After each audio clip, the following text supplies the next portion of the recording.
Hey Scorpio. So let's do your read for the next 7 days. Ooh, okay, we got 2 off top. So we got life cycles and intuition. It says it doesn't feel fair, and it isn't always fun. Yet this is what we signed up for: to experience this roller coaster we call life. The ups and downs, trials and tribulations. It's all for a purpose greater than us. Just embrace it. We also got intuition. Throughout the darkness, we find our light, a lantern we lit for ourselves lifetimes ago. You are the guide that is within the dark. The path has already been written for you. This is your fate, your destiny.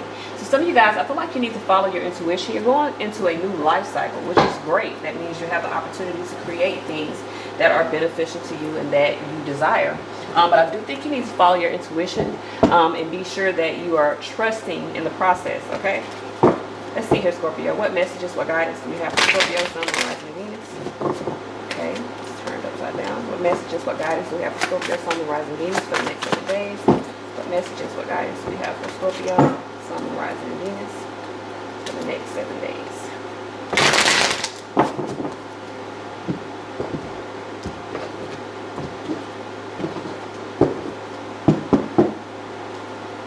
Magician here. Action time. Lights, camera, action. All right.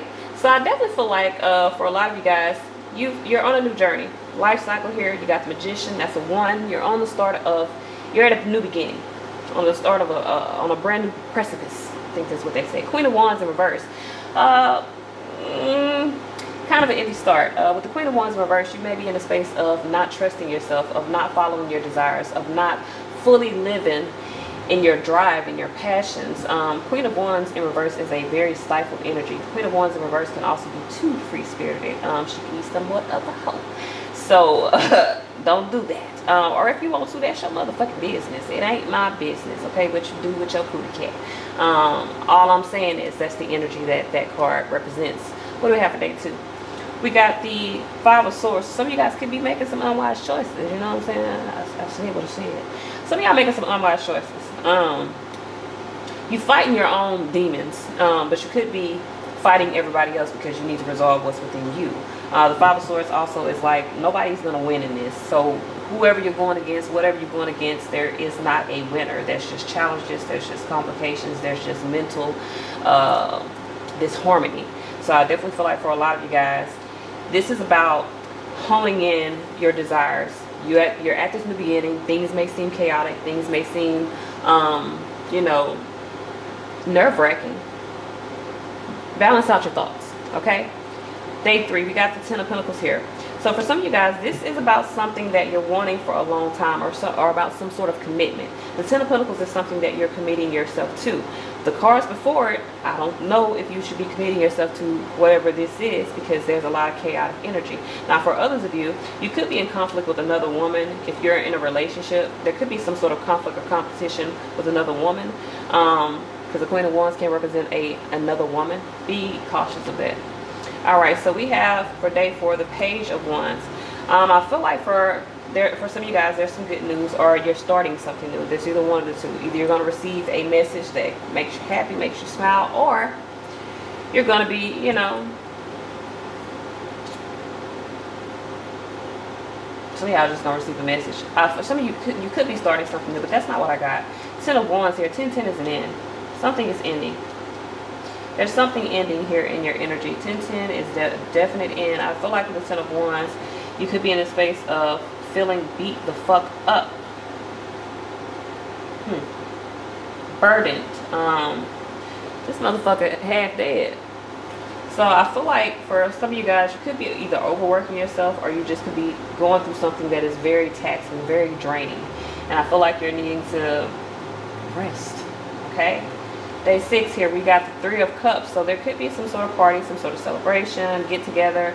Some of you guys could be in a situation, again, with that Queen of Wands, where there's multiple people involved. You could be ending a relationship because of the stress, the strife. What do we got for day 7? 4 of Cups. Some of you guys are unhappy. Going from happiness, 3 of Cups, to the 4 of Cups, or going from 3 to 4. For some of you guys, the 4th party is your depression. Some of you guys are burdened by a relationship. And I'm going to be honest with you. For some of you guys, there could be another woman. But for others of you, it might not be another woman. You just may think it's another woman. Because the Five of Swords is mental conflict. You may think it's another woman. So although you have these happy times, these sad times, it's because you keep going back and forth with your own insecurities on whether it is or whether it ain't. If this is dealing with a man, you're dealing with a loose woman. And there's a lot of conflict here. She ain't for you. She for the streets. Alright. If this is a business, because I'm doing a 7-day read. This is a business. You could be wanting to go into partnership with someone. That partnership is going to lead to disappointment because you guys are not seeing eye to eye. There's going to be like a pissing war between the two of you. You know what I mean? Like who can piss the longest, or who can piss the farthest, or whatever, or who succeeds more. I do feel like you could bring 10 Pentacles, which is good. I feel like it's a good investment, but I feel like the partnership in itself may not be, because Queen of Wands here, someone wants to be free, and that creates burdens. So let's move on to love. That was the general portion of the read. What guidance do we have in love for Scorpio, Sun, Moon, Rising, Venus? This is for the next 7 days. What is a love oracle for Scorpio, Sun, Moon, Rising, Venus for the next 7 days? Scorpio, Sun, Moon, Rising. Okay. That came out. Helpless and hopeless. Scorpio. Hopeless as a penny with a hole in it. They say I'm hopeless. That's really good. Some of y'all feeling hopeless. That is the Eight of Swords. You're feeling restricted. Listen, this is self-restriction. Eight of Swords is nothing outside of you. It's all in your mind. It's all in your head. It's all in your head, baby.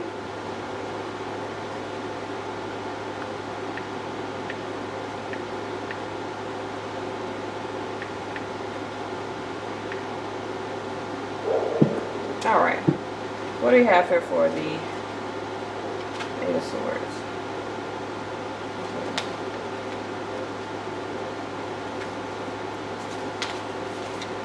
Keywords here: restricted, obstacles, powerless, action. While the title of this card may sound bleak, don't let it scare you. This card arrives as a wake-up call to adjust your thinking about a situation or relationship. You may feel that obstacles have been placed in your way, preventing you from achieving your dreams around love. You may think that your situation is beyond hope and that you're powerless to improve it. Nothing could be further from the truth. However, all that is required is a willingness to take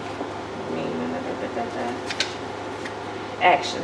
And look, action was underneath your messages, so okay. Assess your current state of affairs and decide what needs to change. Then take decisive steps to make those changes and move yourself into a position of empowerment. By taking action, you take charge of the situation. Feeling the power in that. Recognize that you do have the ability to create the relationship of your dreams. Nothing can hold you back unless you let it. Take charge, step into your power, and watch your relationship flourish. Okay? Y'all hear my dog right there? Alright. So let's get started with your love oracle messages. We're going to move on to the love portion. What messages do we have for Scorpio, Sun, Moon, Rising, Venus for the next 7 days? Messages, guidance for Scorpio, Sun, Moon, Rising, Venus for the next 7 days. What messages, what guidance do we have for Scorpio, Sun, Moon, Rising, Venus for the next 7 days? Okay.